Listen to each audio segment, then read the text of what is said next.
പാലക്കാടിന് പുറമെ കൂടുതൽ മണ്ഡലങ്ങളിൽ CPM BJP ഡീലുണ്ടെന്ന് പ്രതിപക്ഷ നേതാവ് ഇന്നലെ വീണ്ടും പ്രതികരിച്ചിട്ടുണ്ട്. അതിനോട് എന്താണ് CM-ന്റെ?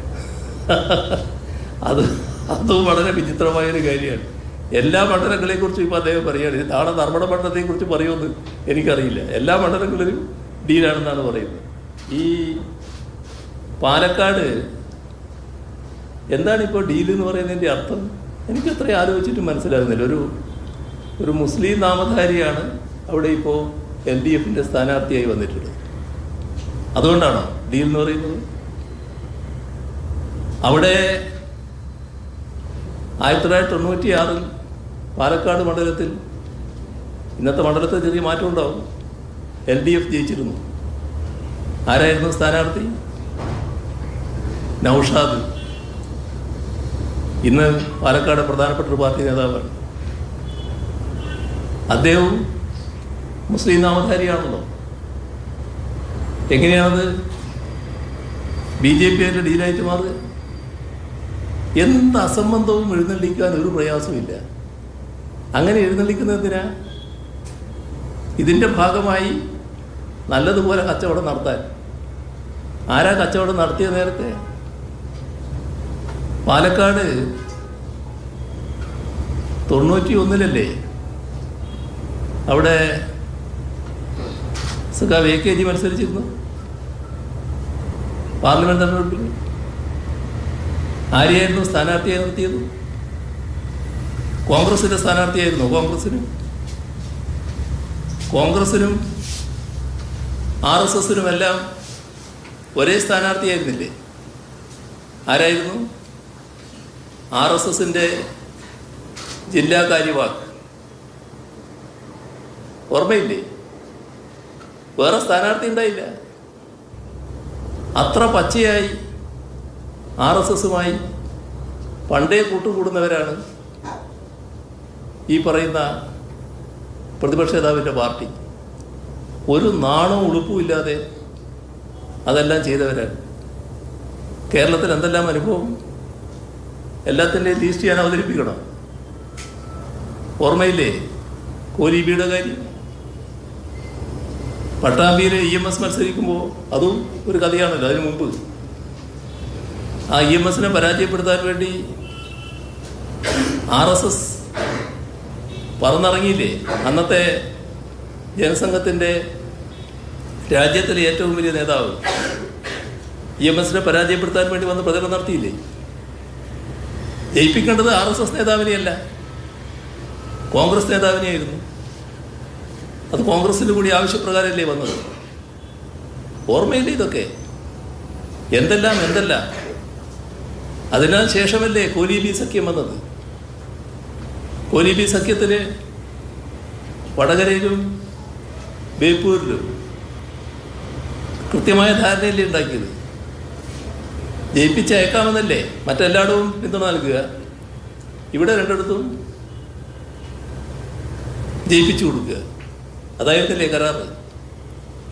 ആ കരാറ് പൊതുവെ അംഗീകരിക്കപ്പെട്ടതല്ലേ?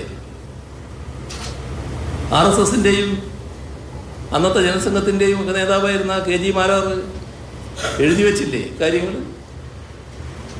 എന്തെല്ലാം നടപടികൾ ഇവിടെ ഉണ്ടായിട്ടുണ്ട്. BJPക്കകത്ത് ഏതെല്ലാം പ്രശ്നങ്ങൾ ഉണ്ടായിട്ടുണ്ട് വോട്ട് കച്ചവടവുമായി ബന്ധപ്പെട്ട്.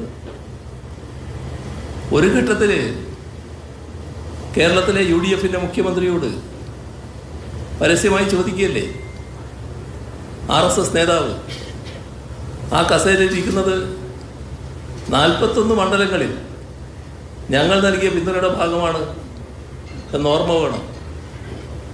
അതല്ലേ കേരളം?